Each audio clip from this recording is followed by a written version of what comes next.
আসসালামু আলাইকুম। নতুন একটা ভিডিওতে আপনাকে স্বাগত। কথা বলবো বিপিএল ২০২৫ এর পূর্ণাঙ্গ সূচি নিয়ে, সেই সাথে আসন্ন বিপিএল ২০২৫-এ কী নতুনত্ব থাকছে। আমরা সবাই জানি যে বিগত আসরগুলোতে বিপিএল যখন হয়েছে তখন শুধুমাত্র বিপিএল এর ১ সপ্তাহ অথবা ২ সপ্তাহ আগে আমরা সূচি জানতাম, বা বিপিএল এ কী থাকছে, হকাই বা ডিআরএস থাকছে কিনা, সেই সাথে ভালো মানের কমেন্টেটর থাকছে কিনা, বা সেই সাথে ডিজিটাল প্যারামিটার যেটাকে বলে অর্থাৎ ডিজিটাল বিজ্ঞাপন বোর্ড এইসব থাকছে কিনা, এইগুলো নিয়ে কিন্তু অনেক ধোঁয়াশা থাকতো, অনেক কথাবার্তা হতো, কিন্তু এন্ড অফ দ্য ডে এগুলো কোনো কিছুই কিন্তু থাকতো না, বা ভালো মাপের যে কোনো আম্পায়ার থাকা সেটা কিন্তু কখনোই থাকতো না। কিন্তু আসন্ন বিপিএল ২০২৫ যে বিপিএলটা অনুষ্ঠিত হবে সেটা নিয়ে বিসিবি থেকে শুরু করে সরকার প্রধান থেকে শুরু করে বা বিভিন্ন মন্ত্রণালয় থেকে শুরু করে সবগুলো জায়গাতে কিন্তু অনেক বেশি সিরিয়াস যে আসন্ন বিপিএলটাকে সাকসেসফুল করার জন্য যাবতীয় যা কিছু করা দরকার তারা সেই সব কিছু করবে। সেই সাথে বিপিএল এর আম্পায়ারিং নিয়ে যে প্রশ্ন আছে, কমেন্টেটর নিয়ে যে প্রশ্ন আছে, বা মাঠের পিচ নিয়ে যে প্রশ্ন আছে, সেই সাথে আমাদের যে টিভি ব্রডকাস্টিং নিয়ে যে একটা সমস্যা আছে, বা ডিজিটাল প্যারামিটার নিয়ে যে সমস্যাগুলো ছিল, এই সব কিছু কিন্তু এই বিপিএলে কিন্তু সলভ আমরা দেখতে পাবো। এবং আমরা সবাই জানি 2023, 24 এবং 25-এর বিপিএলটাকে সামনে রেখে একটা সাইকেল করা হয়েছিল, এবং 25-এর বিপিএল এর মাধ্যমে কিন্তু সেই সাইকেলটা শেষ হবে। এর পরের বছরে যে বিপিএলগুলো হবে সেখানে মূলত ফ্র্যাঞ্চাইজি মালিকদেরকে সর্বনিম্ন 3 থেকে 5 বছরের একটা চুক্তিতে তাদের দল দিবে, এবং সেখানে ভালো মানের কমেন্টেটর, ভালো মানের ব্রডকাস্টার, সেখানে প্যারামিটার তো থাকবেই, ডিআরএস বা হকাই সেগুলোও থাকবে, সেই সাথে ভালো মানের প্লেয়ারকে নিয়ে আসা বা তাদের প্র্যাকটিস ফ্যাসিলিটি বাড়ানোর জন্য বাধ্যতামূলক সবকিছু করতে যাচ্ছে বিপিএল। এটা কিন্তু ফারুক আহমেদ গতকাল তিনি বিসিবির অফিসিয়াল ফেসবুক পেজ এবং তাদের ইউটিউব চ্যানেলে সেটা একটা ভিডিও ক্লিপের মাধ্যমে প্রকাশ করেছেন। সো আমি যদি এবার বলি যে বিপিএল এর পূর্ণাঙ্গ সূচি কবে থেকে বিপিএলটা শুরু হচ্ছে সেটা আমরা সবাই জানি। আগামী 30শে ডিসেম্বর প্রথম ম্যাচ এবং 7 ফেব্রুয়ারি বিপিএল এর ফাইনালের মাধ্যমে বিপিএলটা কিন্তু শেষ হবে।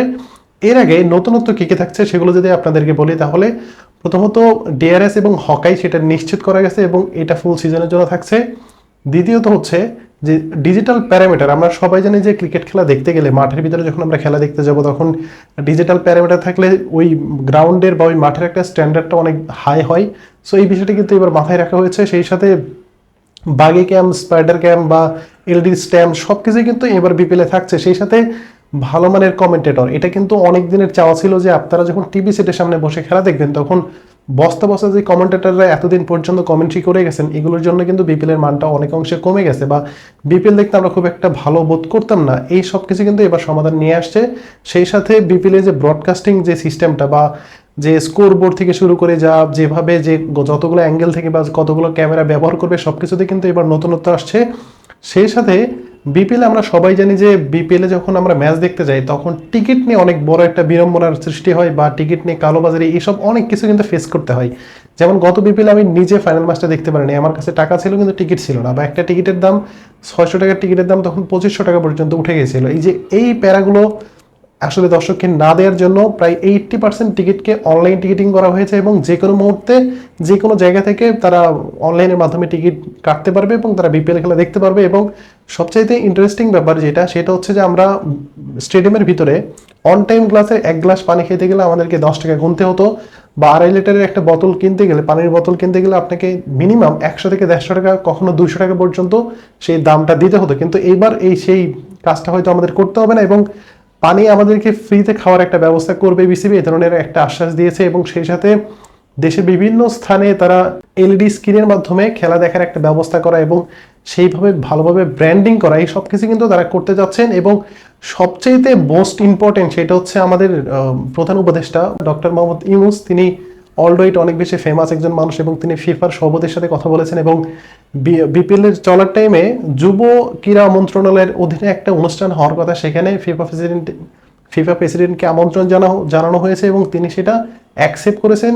সো আমরা খুব সম্ভবত বিপিএল মাঠেও তাকে হয়তো দেখা যেতে পারে, এমনটাই কিন্তু আমরা শুনতে পাচ্ছি। এই হচ্ছে নতুনত্ব। এবং এখন যদি আমি ফিকচার নিয়ে আপনাদেরকে বলি, তাহলে ফিকচারটা মূলত প্রায় 40 দিনে 46টা ম্যাচ অনুষ্ঠিত হবে এবং 3টা ভেন্যুতে ম্যাচগুলো অনুষ্ঠিত হবে। আপনাদেরকে যদি আমি বলি তাহলে প্রথম পর্বে ঢাকাতে 8টা ম্যাচ, এবং এরপরে সিলেট পর্বে 12টা ম্যাচ, চট্টগ্রাম পর্বে 12টা ম্যাচ, এবং শেষ পর্ব ঢাকাতে আবার ব্যাক করবে, তখন 14টা ম্যাচ। এই টোটাল 46টা ম্যাচ মাঠে গড়াবে এবং 3টা ভেন্যুতে সেটা মাঠে গড়াবে। এবং প্রথম দিনে মাঠে নামবে। আমরা যথারীতি সবাই জানি যে ফরচুন বরিশাল তারা ডিফেন্ডিং চ্যাম্পিয়ন, এবং আমরা অনেক অনেক টুর্নামেন্টগুলোতে দেখে থাকি যে তাদের চ্যাম্পিয়ন টিমটা তাদের প্রথম দিন খেলায় নেমে যায়। সো সেই ধারাবাহিকতায় বিপিএল এর প্রথম ম্যাচে, অর্থাৎ আসন্ন বিপিএল 2025-এর যে প্রথম ম্যাচ, সেখানে আমরা সবাই দেখতে পাবো হয়তো ফরচুন বরিশাল এবং দুর্বার রাজশাহীর যে প্রথম ম্যাচটা, সেটা প্রথম ম্যাচ। এবং আসন্ন বিপিএল এর প্রথম ম্যাচ ফরচুন বরিশাল এবং দুর্বার রাজশাহীর মধ্যে ম্যাচটা শুরু হবে 1:30টায়, এবং সন্ধ্যায় যে ম্যাচটা হবে সেটা রংপুর রাইডার্স এবং ঢাকা ক্যাপিটালস। সো এই হচ্ছে প্রথম দিনের খেলা। এবং এখন অনেকের মনে প্রশ্ন জাগতে পারে যে খেলাগুলো আসলে কখন কোথায় অনুষ্ঠিত হবে। এবং আপনাদেরকে বলে রাখি, নর্মালি বাংলাদেশ যেহেতু মুসলিম কান্ট্রি, সো এখানে শুক্রবারের একটা নিয়ম এবং অন্য অন্য দিনের জন্য অন্য একটা সময়সূচি কিন্তু নির্ধারণ করা হয়েছে। যেমন আপনি শুক্রবারে দিনের প্রথম খেলাটা শুরু হবে 2টায় এবং দ্বিতীয় খেলা শুরু হবে 7টা অথবা 7:30টায়, এবং বাকি দিনগুলোতে যে খেলাগুলো সেগুলো 1:30টায় ম্যাচ শুরু হবে এবং রাতের খেলাটা 6:30টায় শুরু হবে। এই হচ্ছে সূচি নিয়ে আলোচনা। এখন যদি আমি বলি, তাহলে সিলেটের দর্শকরা গত দিনগুলোতে আসলে অনেক ম্যাচ তারা কম পাইতো, এবার কিন্তু সেই সুযোগটা নেই। 12টা ম্যাচ তারা পাচ্ছে। সেই সাথে চট্টগ্রামেও ম্যাচ কম হতো, সেখানেও কিন্তু 12টার মতো ম্যাচ হচ্ছে, কিন্তু দুইটা ভেন্যু মিলে টোটাল 24টা ম্যাচ সেখানে হচ্ছে, বাট তার অর্ধেকেরও বেশি ম্যাচ কিন্তু ঢাকাতে হচ্ছে এবারও। কারণ প্রথম পর্বে তারা 8টা ম্যাচ ঢাকাতে খেলবে, এবং তারা সেকেন্ড পর্বে যখন সবগুলো ভেন্যু ঘুরে ঢাকাতে বিপিএলটা আসবে, তখনও তাদেরকে 14টা ম্যাচ খেলতে হবে। সেই সাথে আপনাদেরকে যদি বলি যে টপ 4-এ যে 4টা টিম থাকবে, তাদেরকে নিয়ে যে প্রথম এলিমিনেটর এবং কোয়ালিফায়ার 1, কোয়ালিফায়ার 2, ফাইনাল ম্যাচ, এইসব নিয়ে যদি আমি আপনাদেরকে বলি, তাহলে এলিমিনেটর ম্যাচটা প্রথমে 3 তারিখে 1:30টায় অনুষ্ঠিত হবে, এবং কোয়ালিফায়ার 1 ম্যাচটা সন্ধ্যা 6:30টায় অনুষ্ঠিত হবে, এবং সেকেন্ড কোয়ালিফায়ারের আগে একদিন গ্যাপ থাকবে।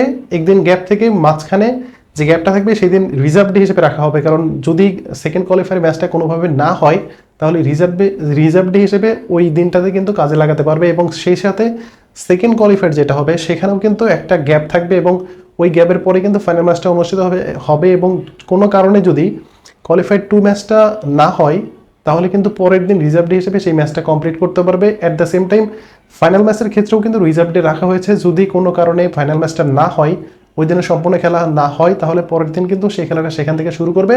সো এই হচ্ছে বিপিএল এর যে পূর্ণাঙ্গ সূচিটা।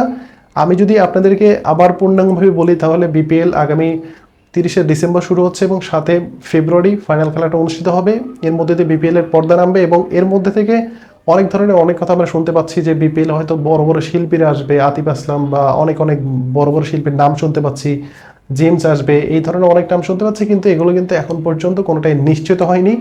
সো অফিসিয়াল ঘোষণা যখন আসবে, আমরা সেটা নিয়ে অবশ্যই কথা বলবো, ভিডিও বানাবো, এবং ভিডিওর মাধ্যমে সেটা আমরা আপনাদেরকে জানাবো। সো আপনাদের যদি কোনো মতামত থাকে বা সূচি নিয়ে যদি কোনো প্রবলেম থাকে, বা আপনাদের কাছে মনে হচ্ছে যে এই সূচিটা খুব একটা ভালো হয়নি, কোথায় কোথায় এগুলোকে আসলে একটু কাজ করা যাবে, এই সব বিষয় নিয়ে কিন্তু আপনি চাইলে কমেন্ট বক্সে জানাতে পারেন। ধন্যবাদ সবাইকে। আসসালামু আলাইকুম।